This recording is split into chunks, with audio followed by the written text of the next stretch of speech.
translated post down below too, just in case you want to see it for yourself from the original source. But I'll let you all be the judge, so let's begin.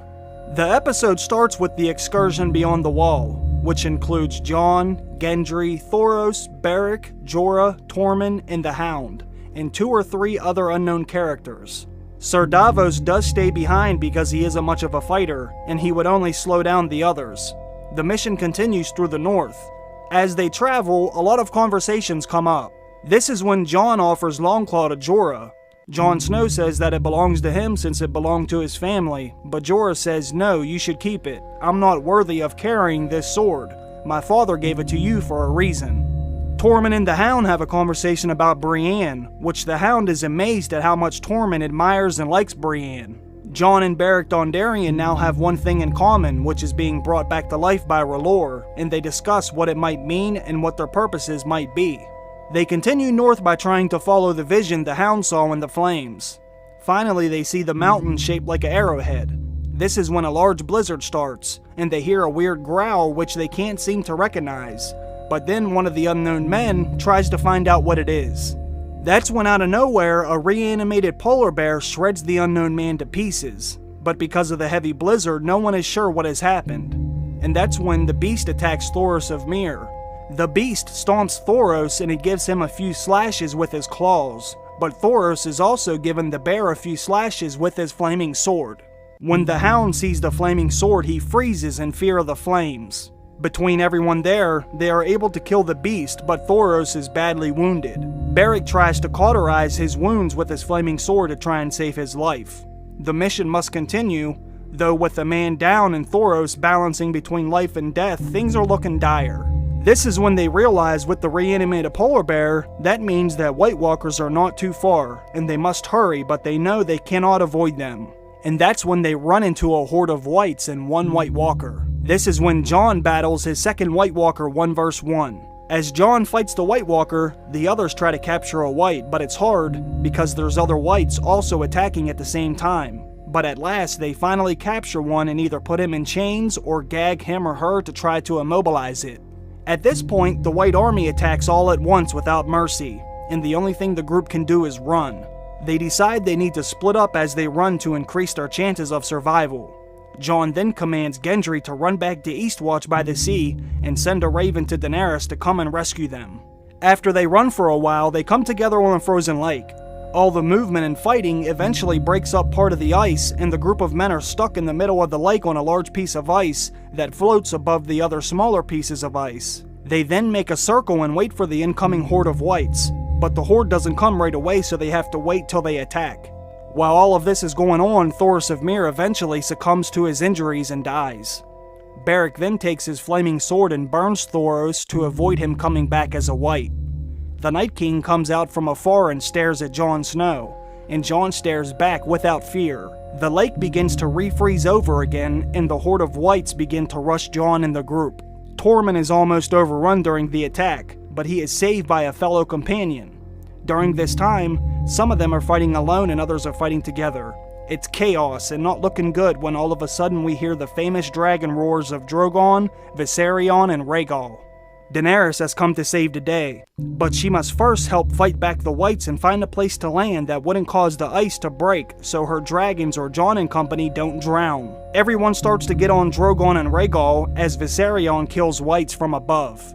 Jon stays back, fighting whites on his own to let the group board the dragons. Jon stands there basically saying, "Here I am," so the whites will attack him and not his companions, that way they can make an escape. As the group is trying to escape, the Night King takes his spear made out of crystal ice and he launches it at Viserion's neck, who is flying overhead. With one throw, the spear goes into the dragon's neck and brings it down. Viserion crashes into the frozen lake, which breaks the ice, making him go into the water and sink under the water. Jon then runs to climb onto Drogon, but he falls when Drogon takes off, and Jon falls into the lake as well. Daenerys sees that Jon is pretty much a goner. Somehow the survivors are able to keep the captured white with them. After all this, a wounded Jon gets out of the lake, but he's in trouble because the whole army of the dead is there surrounding him. This is when his uncle Benjen comes in to save him, and he has his ball of fire and starts killing several whites.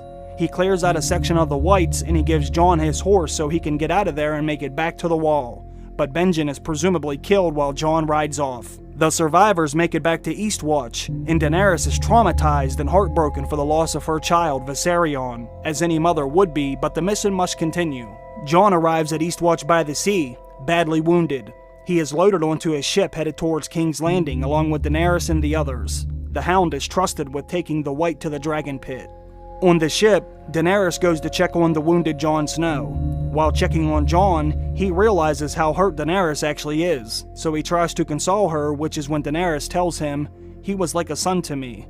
It's like they have taken my son from me." Daenerys begins to tell Jon, "I promise I will defeat the Night King."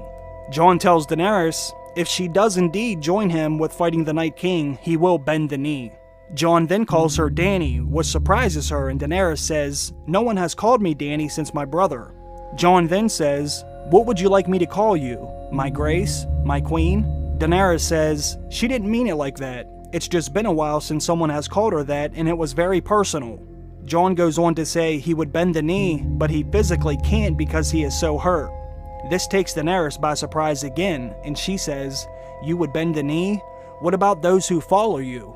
Alright folks, I'm going to stop the video right here for a second so I can show you something. Another leak came out a few months ago, and the leak had 7 pages from the Season 7 script for Game of Thrones. One of those pages was this scene between Jon and Daenerys on the ship. I'll put the leaked script on the screen right now so you can pause the video and read it if you're able to zoom in on it. According to this leaked script, all this does happen on the ship with Jon and Daenerys, and it does sound like Daenerys is talking about one of her dragons being dead, which is very interesting. But once again, I have no idea if this is actually real or not, but it does back up the leak that I've been reading you, if it is in fact true. But let's get back to the video. After Jon and Dany have their discussion on the ship, it then cuts back to the north where the Night King orders Viserion to be pulled from the lake. The Whites pull him out of the lake using chains. Viserion is dead, but then he opens his eyes as blue as the Night King's. Then the episode ends. There is more to this leaked episode that I'm about to read to you. Apparently the person who uploaded this leak wanted to keep all the scenes beyond the wall separate from the other stuff. Because so much happened north of the wall, they didn't want to bounce back and forth and make it too confusing. So the rest of the video is out of order. In Winterfell, the Stark sisters are in a bit of an argument. Arya brings the letter she found in Littlefinger's room and she confronts Sansa with the letter she signed and asked her what it's about. Sansa says she had to do it to survive.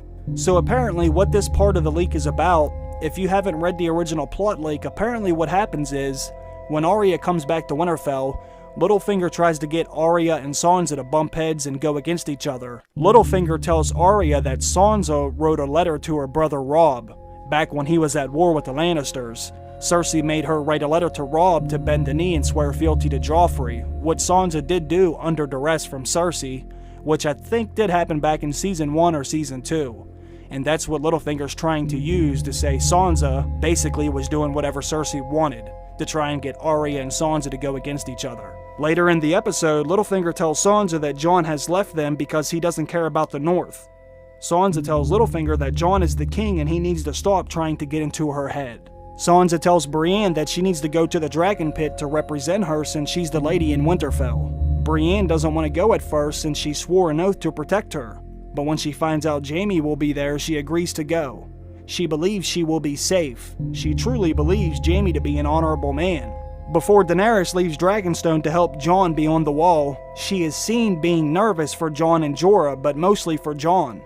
Tyrion sees how much Daenerys starts to care about Jon and is uninterested in anything but news about Jon, which is when she receives a raven from the north asking for help, which she goes to help Jon. Tyrion pleads with Daenerys. He tells her she can't go because if she goes and died, then everything they have been trying to accomplish will be for nothing. Daenerys jumps on